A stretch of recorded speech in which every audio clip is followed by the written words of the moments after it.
Attention everyone, this is your half-hour call to places. This is Half Hour. You're listening to Dynamic Dialogues. Whether you're a long-standing professional in the field, an aspiring stage manager, or simply curious about what happens behind the curtain, you're invited to be a part of this immersive journey as we explore the intricacies of leadership, entertainment, and what it means to be human. Today I have Laura Zingle with me, who is a San Diego-based freelance stage manager for theater, live events, dance, music, and concerts. She's a part of the Stage Management Mentor Project at USITT and is the resident stage manager for the San Diego Gay Men's Chorus. She got her MFA in stage management from UC San Diego and is an Actors Equity Association member, also IATSE 122. She's got 2 small children and she's making parenting more visible in the industry. So far, her peak numbers of the W-2s and 1099s was in 2022 with 8 each. And today we're going to be talking about freelancing and how she has made a career as a freelancer in San Diego. All right. Welcome to Dynamic Dialogues, Laura. Thank you so much for coming on to talk about what it is to be a freelancer as a stage manager, which has its particular challenges, as we both know, compared to, working at a more like permanent sort of job position, like a resident PSM or a teacher or something like that. Can you just kind of talk about your experience, like how you got into freelancing? Like, what is that? Was that a choice to become a freelance stage manager? Because I know the job market in San Diego is a little tricky sometimes when it comes to freelancing. So can you just kind of give a background on how you've been getting into freelancing as a stage manager? Sure. I'm happy to be here. Thank you so much for having me. I guess I just sort of fell into freelancing because I didn't really feel like there were other options out there. It was just how to get the jobs I wanted. This is how to do it. Oh, I'm a freelancer now. So, I mean, I guess it goes back to even just getting out of college, the kinds of jobs that I was applying for were, season long apprenticeships or short term internships or things on a per show type of basis. So I always had the mindset that everything would be temporary. I didn't know very much when I was looking for work at first, but I did know that a lot of things were short term. And so that just felt normal to me from the get go. I have rarely held one particular job or gig longer than a few months or to a year. I think the longest job I had was at Barnes and Noble part-time for, I think, just under 5 years. And so that felt like a real accomplishment. And they also gave me a lot of freedom to go do other things when I got other work. But for the most part, my jobs were just always short. And I didn't really understand all of the nuance that came with 1099 independent contractor type work versus employee type work. It took a long time to kind of learn that as I went. And so that some of it still kind of mystifies me. And there's always more to figure out and more to learn. So I'm still learning. But I think at this point, I have a little bit more of a handle on how I want to structure my time and therefore the kinds of work that I'm looking for and what I do have time for and what I don't want to go after. So, yeah, I guess it's just always been part of my plan, even if I didn't plan it that way. And yes, living in San Diego it can be difficult to do one thing all the time or find a full-time type gig. So I think that a lot of people are freelancers here, and some people get a lot of work lined up in a row and it feels a little more full-time-ish. And there are a lot of us who just sort of go from one thing to another and sometimes travel and sometimes stay home. And luckily, I do have a part-time job as well that's also very flexible in a couple of the presenting theaters in town. So I do like having that kind of stability. But I said in my interview, is it still going to be cool if I get other gigs? And I leave for a little bit of time, and they said, yes, we can work with that. So thankfully, a little over 2 years later, we're still good with that kind of scheduling. So I just kind of like doing a lot of different things. And luckily, I'm still able to do that. I think doing a lot of different things are really, they really inform us as leaders and stage managers. And I really, this is something that I really talk about a lot whenever I'm like in an interview or I'm talking about my experience as well. And I feel like you and I share that commonality of like working in a variety of genres, which, because a lot of people tend to focus on one type, like they either go into working on plays or they go to Broadway or they go to Cirque or they work on corporate events or, fill in the blank.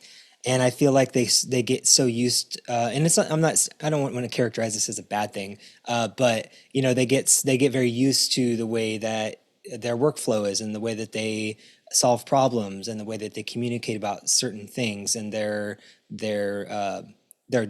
language around it. And I think the more that you have exposure to different types of work like corporate theater and perhaps it's on dance, you've worked in virtual events, just like a lot of the things, it's the same skill set, but at the same time you're faced with situations and problems that don't present in every single genre that you might typically work in quote unquote traditional theater. And can you talk about that and what you have taken away from being able to work in all these different types of things that you may or may not have not planned to do? Sure. Yeah, that's again, I was so focused on theater in the beginning. I grew up wanting to work in theater. I wanted to be an actor, I wanted to be a dancer. When I started taking tech theater classes in high school, I thought this is great too. Maybe I can do it all. You have that sort of young person mentality of like, I'll try everything and everything I love, I can do it all. And to a certain extent, that hasn't left me. I still kind of feel like, well, if I cast my net wide, then I'm more likely to work, right? So people will see it as an asset that I can do more than one thing. And I think sometimes people do not see that as an asset, or at least they tell you, it's not an asset. And they're not necessarily the people hiring you. So I'm not sure why I listened to that advice. Not that I necessarily took it, but I did take it in, I guess. But I think now more than ever, the landscape of working has shifted in that it is an asset to be able to do more than one thing, to diversify your income, to diversify the work that you're doing and the work that you can pursue. And so I really, once I started to embrace that, I thought this is where it's at. If something is slow in one area, I can try to pick up in other areas. And that has worked out pretty well so far. Of course, sometimes it still feels like feast or famine, everything's slow, or you get a lot of offers for this overlapping weeks. And, that's always a little bit tough to navigate because everybody wants their schedule to be just right, and Yeah, make a steady exactly. amount of money.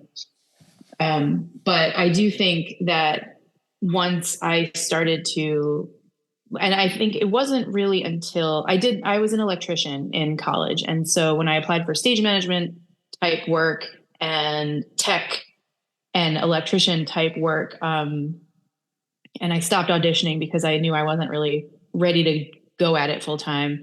I got more tech, general tech and electrics type work in the beginning. So I did that for a little while. And when I started to focus on stage management, I said I'm going to go to grad school because I never really got a lot of education in, in the field.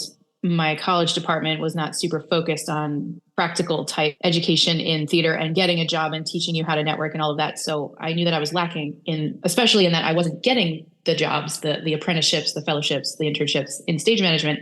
I was competing with BFA graduates. I was competing with people who had, summer stock experience and all of that already. And I didn't have any of that. So I thought grad school is a good avenue for me. I really also like school and I like learning. And I thought this will help me get a network. It'll put me on a path, and I will get a little more formal education and the room to make mistakes and all of that. And as you know, in our MFA program, we get to do dance and we get to learn about corporate type events and other non-traditional types of theater and ways to stage manage things that are not theater. And that really opened my eyes because I never thought about that. And even at the time, I was like, I don't know if I'd like that, but it was really cool to see all of the possibilities. And then when those opportunities did present themselves, I thought, yes, I think I can do that. And when I tried it and I liked it most of the time, I thought I could keep doing this. And now I have a credit in it and I'm more likely to get hired. I did a couple of college dance concerts and I did some non traditional type opera. And those things were tremendous experiences just to sort of get the rhythm and learn how to walk into a room and kind of quickly figure out what they need from you and how you can apply your skills in order to get them what they need rather than saying this is the process, this is what I'm going to do, this is what everyone else is going to do, and then we get this end product. So that always makes me nervous. I don't like not knowing things ahead of time. I don't like not knowing my place in the group or on the team necessarily like very well before I get there.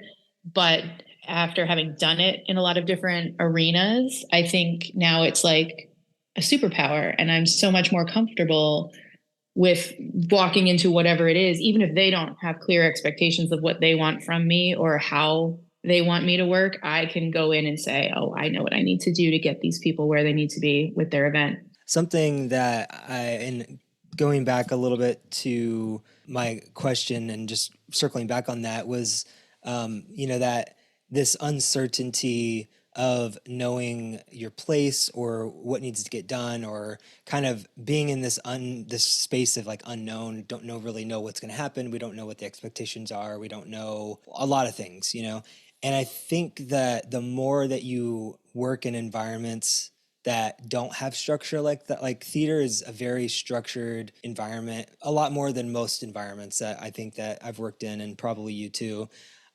Yeah. And I think that the more that you are in situations like that, you get back into working into like a structured environment where things are a lot more known and they are more structured. And it's interesting to see how other people are reacting, and you see how other people get so stressed out. And because you're used to working in environments that are not structured or that are very chaotic, you're kind of like, this is like a walk in the park. This is nothing. Why, you're freaking out for no reason, essentially. Yeah. And it's kind of, and I think that just when I had that first realization for myself, I was like, oh yeah, it's because I have all this other context on working in other environments that my peers do not have. They haven't worked in all of that kind of chaotic stuff before. They've only worked in circus, or they've only worked in theater or whatever. And so when you put someone who's not, who doesn't have that sort of experience, they don't know how to respond to it because they just don't know where to start. So I think that that's very true. I was curious though. I wanted to ask you about being in grad school and like choosing to go to grad school, going into grad school with like not very much stage management experience. How valuable was that for you in actually getting hired as a stage manager after grad school? Because I've had this conversation with a couple people about education versus experience, and is one more important than the other? Do you need one or the other more than the next? And I'm curious to hear your take on that with your particular point of view.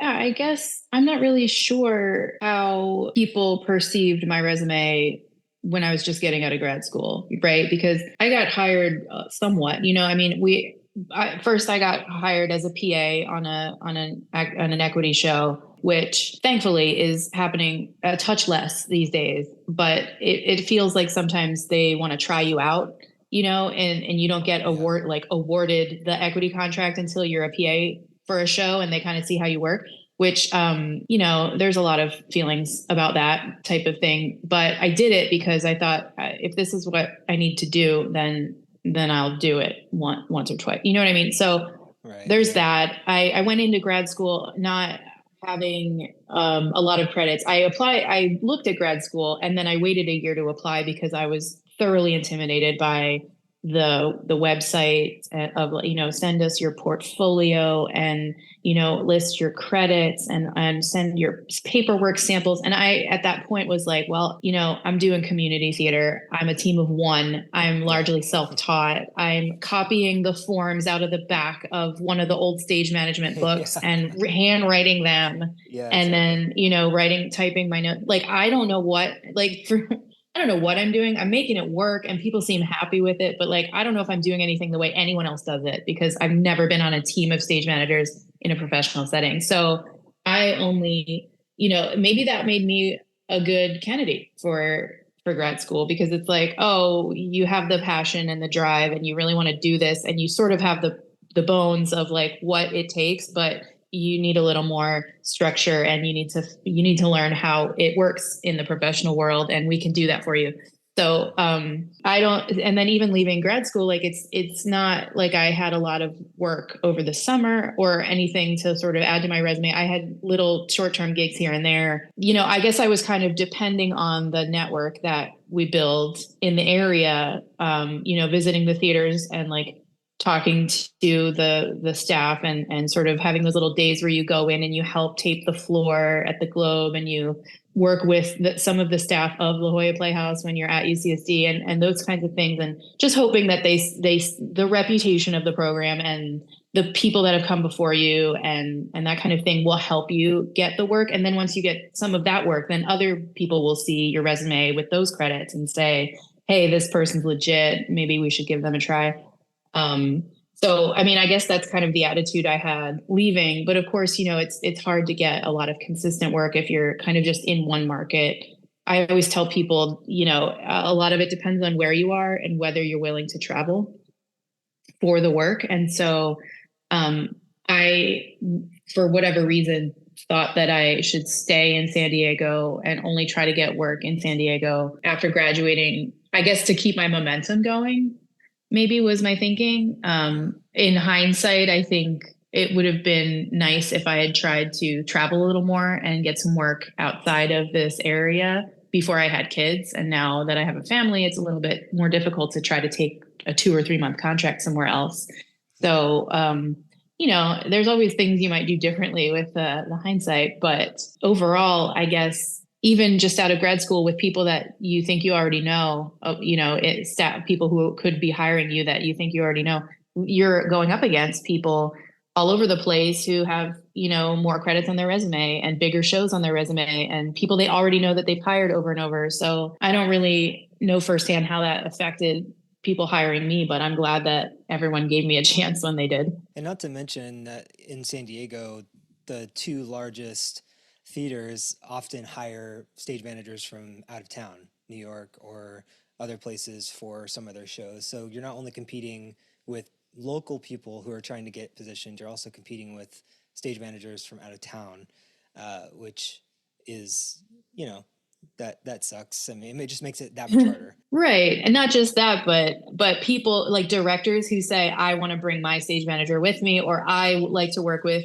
one of these two people, and they could be anywhere, but they already have those relationships, and the theater's more likely to say, great, yes, you can have the person that you want on your team, to come with you. Yeah. So with all of that in mind, just with context, how did you approach looking for work in San Diego, like out of grad school?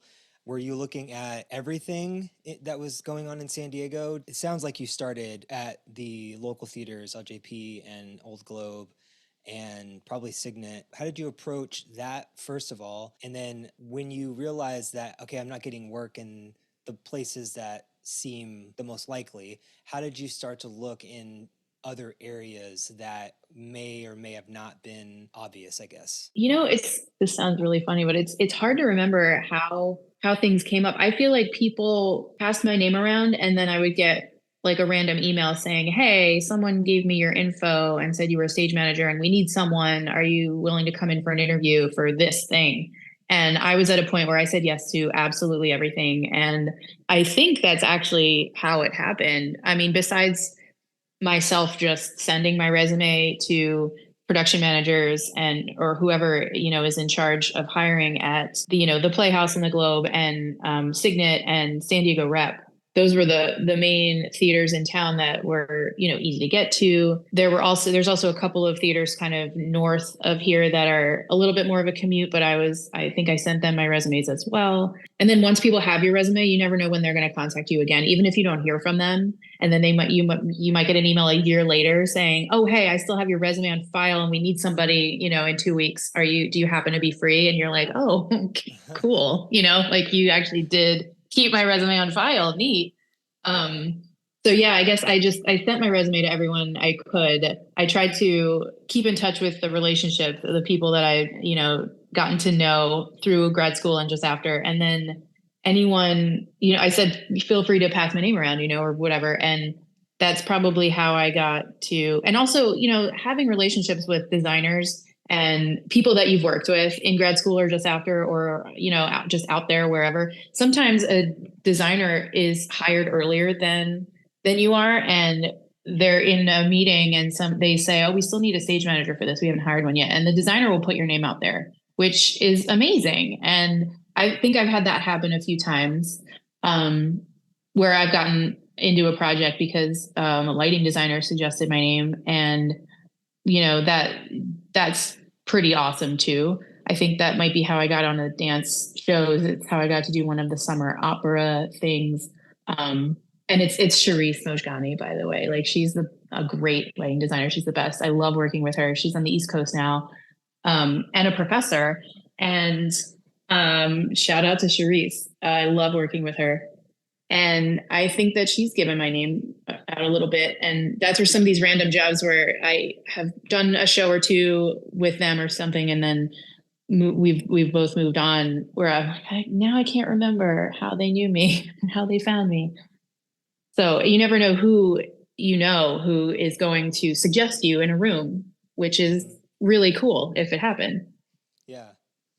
Were you sending resumes to, you reaching out directly to the theaters themselves, or like the hiring team in the theaters, or were you sending them to your network at first and just saying, hey, I'm looking for work, here's my resume, if you hear of anything, send it forward all along, or whatever? Or like how did you use the network that you had cultivated to help you find work? I'm harkening back to the question about grad school a little bit, and if you were able to leverage the network that you created through grad school. I think I definitely sent my resume to theaters, to the people in the theaters who I thought were doing the hiring. When I would talk to other stage managers, I would say, "Hey, I'd love to work with you sometime," or I'm available if you hear of anything. If you feel like passing my name along, if you have to turn down something, that would be awesome. Things like that. I think using my network was more of a word of mouth kind of situation, and there weren't as many groups out there on Facebook and things where people were openly communicating about networking and jobs and stuff as there are now, which I love that a lot, because I've gotten to know a lot of people, especially over the pandemic. I've gotten to know a lot more people online and branched out that way. But that was, as I recall, a little bit less popular when I was getting out of grad school. So I just tried to keep in touch with people. Sometimes it didn't occur to me to even use like people to ask or talk to designers and other people that I'd worked with, to say, hey, throw my name around if you want, or if you know anybody is looking. It never occurred to me until it happened. And I thought, hey, that's pretty neat. I am happy to recommend designers that I love to other people too. Why wouldn't it go the other direction? But it just hadn't occurred to me. So I think it was a little more, I'm kind of shy. I hate asking people for things. Thought I was not good at networking. And so I was a little bit slow in really figuring out how to use the network and how to have those conversations without thinking that I wanted something from everyone. I'm really like sensitive about that kind of thing. I don't want people to think that I just want something from them. Mm-hmm. So, the informational coffee is nice. And, the like, hey, feel free to pass my name along if you hear of anything, but just focusing on maintaining the relationship in general so that they are more likely to think of you if someone else wants a stage manager. Yeah, I think that it's so easy with social media, especially to not just professionally, but I think personally, is it becomes this very passive sort of thing, where you're updating everyone, or you're saying something that is going to a bunch of people. And I think the really important thing about networking, especially as a freelancer, is what you're saying about maintaining the relationship and making it a little bit more individualized. And so I find that even like just a simple, hey, I'm just checking in to see what you've been working on. I wanted to send my updated resume if you hear of anything, and it sort of like keeps that thing active. Then it might be then they respond and it might turn into like, oh yeah, I'm doing this, like we should catch up sometime, and then it turns into, oh, we're you schedule a coffee or you schedule a call or something, and then you have a conversation about something that's happening, and who knows, the conversation you have might mention someone else and like, oh, you should reach out to this person, and then sort of becomes this like web of information essentially that you can use. And I think it's just really important to maintain relationships on a more personal level. It's my personal opinion, because when something comes up, if your conversation you've had with them is pretty active, or they just saw your email with the resume and someone says, hey, I'm looking for a stage manager, it's kind of like it's present in their mind already. They don't really have to think, who do I know that's a stage manager who's in San Diego or in the area, and it kind of just like keeps that fresh in their mind. Oh, totally. Yeah, agree. I want to go back at the very start of our conversation. You were talking about some of the nuances of what it is to be a freelancer and some of the implications of working on like a 1099 versus W-2 and some of those things. Can you talk about some of the things that you've learned that have been very key in how you approach not only looking for freelance work, but also accepting it? Like, I know that at the beginning you said yes to everything, and I'm sure you've learned some lessons in terms of those nuances you're talking about. Yep. Now, with those insights, what are some things that help you distinguish which jobs that you actually want to take and whether it's actually going to be something that is going to be helpful for you? Because you can't just do everything that you enjoy. You have to make money. So I'm curious to hear what you have to say about that. Yeah, I mean, I have gotten better at trusting my gut, which is not something I necessarily thought about too often when I was saying yes to everything. But when you do say yes to everything, you're bound to have a couple dud jobs, and then you learn what not to do and what you don't like and who you don't want to work with. And so that's very valuable information as well. And in our industry, the nice thing sometimes is that everything has an end date, and you can look forward to the end and never see these people again or never be in this environment again, and that's something to look forward to, rather than being stuck for years in a job that you feel like you can't get out of. But just even now, just from an email, from if people sort of cold email me and say, hey, I was given your name on this list, they told me I need a stage manager for my event, here's the situation. Sometimes I can tell that it's just not a thing I want to do, either by the way how organized they sound about it, or how unsure, if they think they don't actually need a stage manager, but someone told them, like the venue told them they needed to have someone coordinating in that way. Like, I don't know. It's just sometimes I'll get a feeling and I'll say, I think I should sit this one out, and I also think it's super helpful to not be super quick in your decision to say yes or no to a potential job. Gather all the information you can before you say yes or no. And once you talk about what they're paying you, if it's 1099, often it'll be like a stipend or like just a fee, and they'll just offer you something, or they'll say, what's your day rate, in corporate kind of settings. And if they say, here's what we've budgeted for this, the most helpful thing for me is to try to break it down into how many hours I think it'll be to actually do the work and what the hourly rate would be if I divided, the fee by the hours. And I think I read that on someone online. People talk about this stuff, in the online groups all the time, because it's hard. Like, no one teaches you how to do this, really. And so the crowdsourcing of this kind of information has been so valuable in the last couple of years, especially, that I've learned a lot just watching people talk about, how they go about, accepting or not accepting jobs, or the red flags, and what are red flags when you're interviewing with someone, and things like that. So I think those are the two main things, is trying to figure out like what my senses are telling me to do, and if the pay is fair for the kind of work they want. And in the information gathering, just kind of figuring out what they expect from you, if they really understand what they're trying to hire you to do, Because there's nothing worse than a producer or some kind of coordinator or whoever's in charge, being told that they need someone, but not understanding what they do or what they need them for. And kind of the way you're treated is different, right? Than if you're in theater or you're in a space where they know they need you and they know what they expect you to do. And they say, I can't do this. I'm hiring this other person who's really good at that one thing. And they're going to come in and do it and leave and everything's great. So I think that over the years, kind of, I've just sort of honed those skills in how to choose the jobs. And luckily, I don't have to say yes to everything all the time anymore. The part-time income is pretty steady. And so that's amazing. I have a certain, amount of privilege having a spouse with a steady job. And I have to sort of balance my work with, my time with my kids. So those are all things I have to consider now as well when I'm looking at work.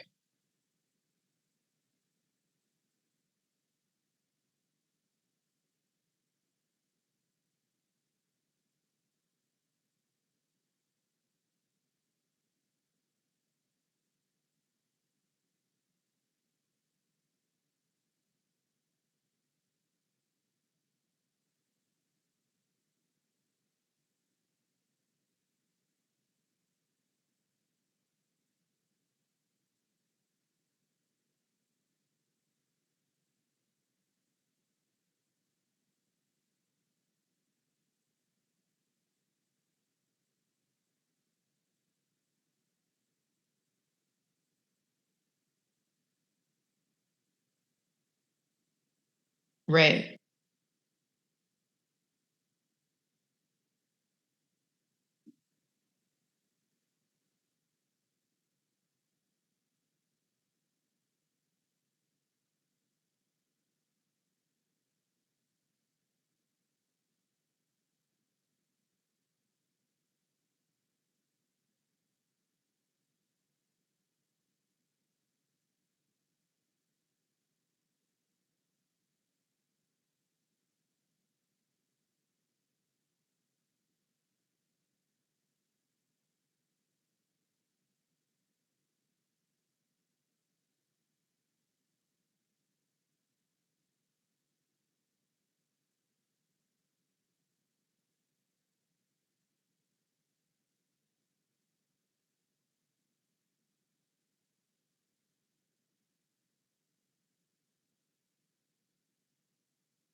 Oh, absolutely.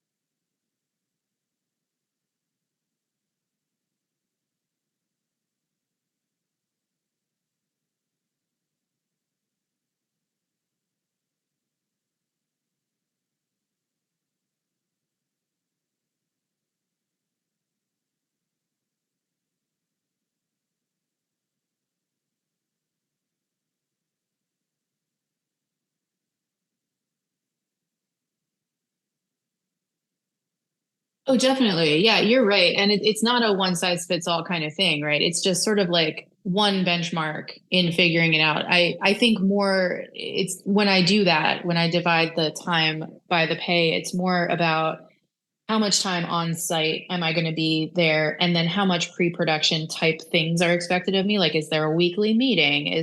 Do they want me to come to some rehearsals? And so like I start with the concrete kind of hours they expect me to be somewhere and do something for them. And then I sometimes don't even take into account like the outside paperwork.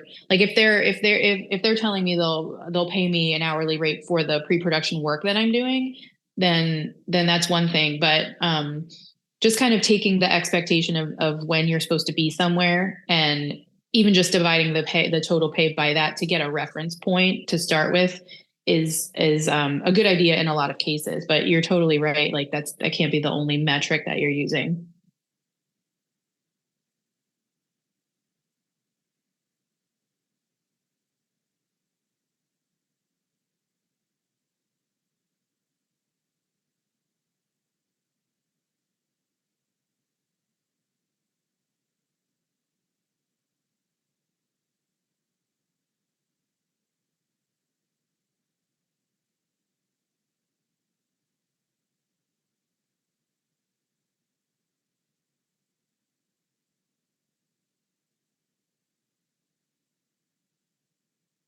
I think my perspective totally changed when I started thinking of freelancing as a whole, like taking all of my work in the industry and using it to act like it's a business and act like I'm a business owner and I'm providing my services, instead of thinking, well, this is the way that they're going to pay me and I'm beholden to that and I can't control the way they pay me and then I have to think about taxes later. But just sort of like encompassing all of the work, doing as much as you can in as many areas as you're good at, if you're willing to pursue things that way, not looking at that as a negative thing, but just sort of taking, a picture of the whole, all of the types of work you want to do. And if you're freelancing, if that's independent contractor type stuff, treating it like a business. And then you feel more empowered about pursuing the work, asking the questions, negotiating for what you need, and just making things feel a little better instead of thinking that your income depends on a bunch of other people, taking control of what you want to pursue. So I think that's the main big thing I've learned in the last couple of years, I think.